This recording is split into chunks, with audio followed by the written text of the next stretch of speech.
Hello viewers, আসসালামু আলাইকুম। Welcome back to my YouTube channel English for today. তোমরা সবাই কেমন আছো? আশা করছি সবাই খুব ভালো আছো।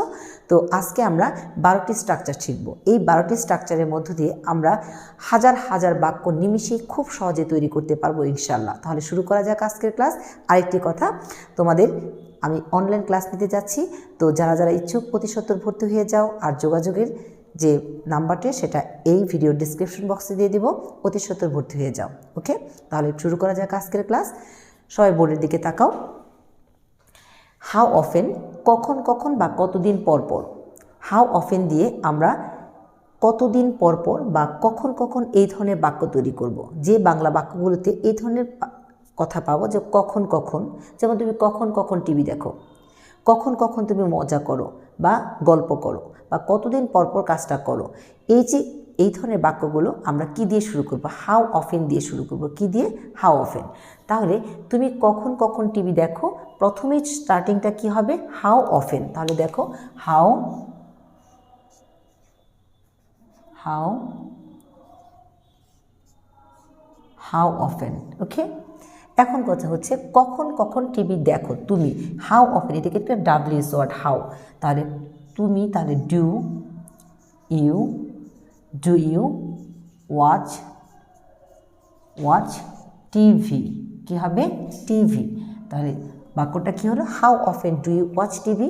যখনই কখন কখন বা কতদিন পর পর এই ধরনের বাক্য করব, তখনই সেন্টেন্সটা শুরু হবে হাউ অফেন দিয়ে। কি দিয়ে? How often. এটা কেউ কেউ হাউ অফেন বলতে পারো, কেউ কেউ অফটেন বলতে পারো, বোথ আর কারেক্ট। তবে অফেনটাই হচ্ছে অ্যাজ ইউজুয়াল আমরা বলে থাকি। নেক্সট বাক্যটা দেখো, তুমি চেক আপের জন্য কতদিন পর পর ডক্টরের কাছে যাও। কতদিন পর পর, তাহলে কতদিন পর পর বা কখন কখন সেন্টেন্সগুলো কী দিয়ে শুরু করবো? হাউ অফেন দিয়ে। দেখো, how often. Okay, how often. যাও, কে যাও? তুমি। তাহলে how often do you go to doctor. How often do you go to doctor for check up. তাহলে বাক্যটা কী দিয়ে শুরু করলাম? হাউ অফেন দিয়ে। How often do you go to doctor for check up. Okay, should have, এই বাক্যগুলো কেমন? উচিত ছিল। যেমন আমার করা উচিত, আই শুড ডু। আমার যাওয়া উচিত, আই শুড গো। কিন্তু উচিত ছিল, এই ধরনের বাক্যগুলো শুড হ্যাভ দিয়ে করতে হয়। কি দিয়ে? শুড হ্যাভ, উচিত ছিল। যেমন আমার কাজটা করা উচিত ছিল, I should have done the work. দেখো, আমার কাজটি করা উচিত ছিল। কার? আমার। তাহলে দিলাম আই। আর উচিত ছিল বলতে আমরা কি দিব? Should have. তাহলে কি হবে? দেখো, should have, I should have. Okay, I should have কাজটা করা, তাহলে কি হবে? Done. I should have done the work. আবার দেখো, I should have done the work. যেমন আমার আই উচিত ছিল, শুড হ্যাভ, কাজটা ডান। কেন? হ্যাভের পরে মূল ভার্বের পাস্ট পার্টিসিপল, এই জন্য কিন্তু V3 লেখা হয়েছে। I should have done the work. Okay, আমার এখানে আসা উচিত ছিল, তাহলে কি দিব? বা তোমার এখানে আসা উচিত ছিল, ইউ শুড হ্যাভ, আশাটা হচ্ছে কি? কাম। তাহলে কি হলো? ইউ শুড হ্যাভ কাম এখানে হচ্ছে কি? হিয়ার। তাহলে পুরো বাক্যটা কি হলো? You should have come here. Okay, now পরে যে স্ট্রাকচার সেটা দেখি আমরা। উড ইউ মাইন্ডের পরে আমরা কি দিয়েছি? ভার্বের সাথে আইএনজি দিয়ে দিচ্ছি। এটার অর্থটা কি? বাংলা কথাটা কি? বাংলা কিছু মনে করবেন না তো। তাহলে যেমন ধরো, আমার বাসায় বা তোমার বাসায় আমি গিয়েছি, তুমি আমাকে বললে এক কাপ চা খাওয়ার জন্য। এক কাপ চা খান, কিছু মনে করবেন না তো? যদি কিছু মনে না করেন, এক কাপ চা খান। তাহলে এই ধরনের বাক্যগুলো কেমন হতে পারে? উড ইউ মাইন্ডের পরে খাওয়াটা হচ্ছে কি? টেক অথবা হ্যাভ।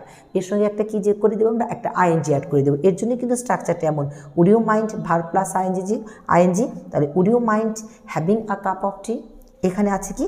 জানালাটা খুলতে বললে আপনি কি কিছু মনে করবেন? আপনি কিছু মনে করবেন না তো? এই ধরনের, অর্থাৎ কাউকে কিছু করার জন্য খুব বিনয়ের সাথে বলা, খুব বিনয়ের সাথে সম্বোধন করাটাকেই হচ্ছে এই ধরনের বাক্যগুলো আমরা উড ইউ মাইন্ড দিয়ে শুরু করতে পারি। যে would you mind taking a cup of tea, would you mind taking your lunch. অথবা বলতে পারি উড ইউ মাইন্ড, এখানে আছে কি? জানালাটি খুলতে বললে আপনি কিছু মনে করবেন না তো? তাহলে এই বাক্যগুলো আমরা কি দিয়ে শুরু করব? উড দিয়ে। তাহলে কি দিব? উড ইউ মাইন্ড, জানালাটা খোলাটা হচ্ছে কি? ওপেন। তাহলে আমরা কি দিব? Opening. Would you mind opening the door, বা জানালাটা হচ্ছে তাহলে হচ্ছে উইন্ডো। উড ইউ মাইন্ড, দেখো আবার খেয়াল করো, would you mind opening the window, তাহলে কাউকে কিছু করার জন্য সম্বোধন করা খুব বিনয়ের সাথে এই ধরনের বাক্যগুলো আমরা উড ইউ মাইন্ড দিই, যে কিছু মনে করবেন না তো, তাহলে উড ইউ মাইন্ড, তারপর ভার্বটা যে কাজটা করতে বলছি তার সাথে একটা আইএনজি অ্যাড করে দিচ্ছি, যেমন opening the window, taking a cup of tea, having a cup of tea, এরকম। ঠিক আছে, তাহলে আমরা এখানে কটা স্ট্রাকচার শিখলাম? 3টা। এই 3টা স্ট্রাকচার দিয়ে তোমরা কিন্তু অনেক বাক্য নিজে তৈরি করবে। ওকে, এবার 4 নাম্বার স্ট্রাকচারে আসছি। Number 4, there is something wrong with, তারপরে dash, there is something wrong with. এই বাক্য, এই ধরনের কোন ধরনের বাক্য পেলে, বাংলা বাক্য পেলে আমরা এইভাবে ইংরেজি করব। যেমন আমার ফোনে সমস্যা আছে, আমার কম্পিউটারে সমস্যা আছে, আমার এই কলমটিতে একটু সমস্যা আছে, কোনো কিছুতে কোনো সমস্যা আছে, প্রবলেম আছে, এরকম বোঝালে এই ধরনের সেন্টেন্সগুলো আমরা there is something wrong, there is something wrong with, এইভাবে আমরা বাক্য শুরু করতে পারি। আর এইভাবে তোমরা কিন্তু বাসায় অনেকগুলো বাক্য তৈরি করবে। কোনো কিছুতে কোনো সমস্যা আছে, যেমন আমার এই পেনটাতে একটা সমস্যা আছে, অথবা আমার কম্পিউটারে সমস্যা আছে, তাহলে আমার কম্পিউটারে সমস্যা আছে, তাহলে কি আমার কম্পিউটারে সমস্যা আছে, কোথাও কোনো কিছু আছে বা নাই, এই ধরনের সেন্টেন্সগুলো আমরা স্ট্রাকচার দেয়ার দিয়ে শুরু করা হয়। তাহলে সমস্যা আছে, তাহলে কি দিতে পারি আমরা? There is something, there is something problem, there is something problem অথবা wrong, there is something problem অথবা রং, তাহলে দেয়ার ইজ সামথিং প্রবলেম অথবা দেয়ার ইজ সামথিং রং। কিসের সমস্যা আছে? With my computer, with my computer. তাহলে ধরলাম আমার ফোনের সমস্যা আছে, মোবাইল ফোনে, there is something wrong with my phone বা উইথ মাই মোবাইল ফোন। আমার এই পেনটাতে সমস্যা আছে, there is something wrong with my pen. Okay, দেখো, do you carry this in, এটা একদম আমার মনে হচ্ছে তোমাদের কাছে এটা নিউ, কিন্তু এই বাক্যটা, এই ধরনের স্ট্রাকচার ইউজ করে তোমরা অনেক বাক্য তৈরি করতে পারবে ইনশাল্লাহ। There is, do you carry this in, do you carry this in, এটা হচ্ছে কোনো কিছু, আমরা কোনো শপিংয়ে গেলাম, কোথাও যেয়ে জিজ্ঞেস করলাম এটা সাইজ বা এটার অন্য কোনো কালার আছে কি না, এই বাক্যগুলো জিজ্ঞেস করার জন্য এই ধরনের স্ট্রাকচার আমরা ফলো করতে পারি। যেমন এটার বা এই শার্টটির কি ছোট সাইজ আছে বা বড় সাইজ আছে বা মিডিয়াম সাইজ আছে, এটার কি ব্লু কালার আছে বা গ্রিন কালার আছে, অথবা এটা কি 16 বা 16 বা 17 সাইজ আছে। কোনো একটা শার্ট কিনতে গেলাম, বললাম এটা কি 16 বা 17 সাইজ আছে, তাহলে কোনো কিছু সাইজ অথবা রং, দ্যাট মিন্স কালার, যখন জিজ্ঞেস করবো তখন আমরা এই ধরনের বাক্য, এই স্ট্রাকচারটা ফলো করব। ঠিক আছে, ডু ইউ ক্যারি, তাহলে কি হবে? যখন দেখছি এটার কি ছোট সাইজ আছে, তাহলে ডু ইউ ক্যারি, আবার বলি do you carry, do you carry this in small, আবার একটু খেয়াল করো, do you carry this, do you carry this in small, অথবা do you carry this in, কি দিতে পারি আমরা? মিডিয়াম, অথবা দিতে পারি হচ্ছে do you carry this in blue বা do you carry this in black, এরকম সাইজ অথবা কালার জিজ্ঞেস করতে, অথবা দিতে পারি যে যেমন একটা শার্ট কিনতে গেলাম, এটা 16 সাইজ আছে কিনা, তাহলে do you carry this in 16। এভাবে আমরা যখন কোনো কিছু সাইজ, রং এগুলো জিজ্ঞেস করব, তাহলে কোশ্চেনটা বা স্ট্রাকচারটা আমরা কোনটা ফলো করব? ডু ইউ হ্যাভ, কী দিব আমরা? ডু ইউ ক্যারি, কী দিব? Do you carry this in, do you carry this in, আবার বলি do you carry this in, do you carry this in. যে সাইজ খুঁজছি বা যে রংটা খুঁজছি, যে নাম্বারটা খুঁজছি, সেই নাম্বার বা সাইজ, রংটা আমরা ওখানে বসিয়ে দেবো। এভাবে আমরা অনেক বাক্য তৈরি করব। ওকে, এবার আসো how about, how about this sentence, how অ্যাবাউটের পর ভার্বের সাথে আমরা আইএনজি অ্যাড করবো। কী অ্যাড করবো? আইএনজি অ্যাড করবো। তাহলে ও বাক্যগুলো বাংলা কেমন হবে? কেমন হয়। এক কাপ চা খেলে, একটু ঠান্ডা লাগছে, চলো এক কাপ চা খেলে কেমন হয়, বা কোথাও ঘুরতে গেলে কেমন হয়, এরকম ধরনের বাক্য আমরা হাউ অ্যাবাউট দিয়ে শুরু করবো। যেমন এক কাপ চা খেলে কেমন হয়, দেখো হাউ অ্যাবাউট, কি হলো? হাউ অ্যাবাউট, কেমন হয়, চা খাওয়াটা কি? হ্যাভ অথবা টেক, আমরা এখানে হ্যাভিংও দিতে পারি অথবা টেকিংও দিতে পারি। আ কাপ অফ টি, দেখো how about having a cup of tea, how about having a cup of tea, অথবা how about taking a cup of tea, অথবা যদি বলি ঘুরতে গেলে কেমন হয়, হাউ অ্যাবাউট গোয়িং, কোথাও ঘুরতে গেলে anywhere, how about going anywhere. Going to anywhere, how about going to anywhere. এইভাবে আমরা হাউ অ্যাবাউট কেমন হয়, কাজটা করলে কেমন হয়, এই ধরনের বাক্য আমরা হাউ অ্যাবাউট দিয়ে শুরু করব। হাউ অ্যাবাউটের পর ভার্বের সাথে একটা আইএনজি অ্যাড করে দিব। তাহলে কি করা হবে, এই ধরনের বাক্যগুলো আমরা সহজেই তৈরি করতে পারবো। এবার আসি, এম ইজ আর এগুলো হচ্ছে কি বি ভার্ব, ওয়াজ আর এগুলো হচ্ছে বি ভার্ব, এম ইজ আর হচ্ছে প্রেজেন্ট, আর এম ওয়াজ আর হচ্ছে পাস্ট। এই ধরনের বাক্যগুলোর সাথে, এই ধরনের বি ভার্বগুলোর সাথে যদি সাপোজ টু কি দেওয়া থাকে, সাপোজ টু দেওয়া থাকে, তাহলে সেন্টেন্সগুলোর বাংলা কেমন হয়, বাংলাগুলো হলে হয় এরকম, কথা বা কথা, যেমন আমার যাওয়ার কথা, আমার সেখানে যাওয়ার কথা, বা তোমার এখানে আসার কথা ছিল, আমার সেখানে যাওয়ার কথা বা তোমার এখানে আসার কথা ছিল, কথা বা কথা ছিল। এই ধরনের বাক্যগুলো যখন কথা, তখন সাবজেক্টের পরে এম ইজ অথবা আর দিয়ে সাপোজ টু দিয়ে একটা ভার্ব V1 দিয়ে দিব। অথবা তোমার যাওয়ার কথা ছিল, তাহলে আমরা কি দেব দেখো, ওয়াজ অথবা ওয়ার, সাবজেক্টের পরে কি দেব ওয়াজ অথবা ওয়ার। যেমন আমার যাওয়ার কথা, I am suppose to go there, I am suppose to go there. তোমার আসার কথা ছিল, তাহলে you were suppose to come here, you were suppose to come here. আমার কাজটা করার কথা ছিল, আই এম না দিয়ে ছিল, তাই জন্য দিব was, I was suppose to do the work. বোঝা গেল?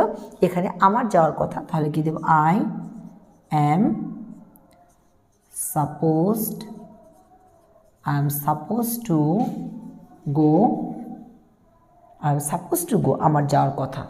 আর আমার যাওয়ার কথা ছিল I was supposed to go, understood?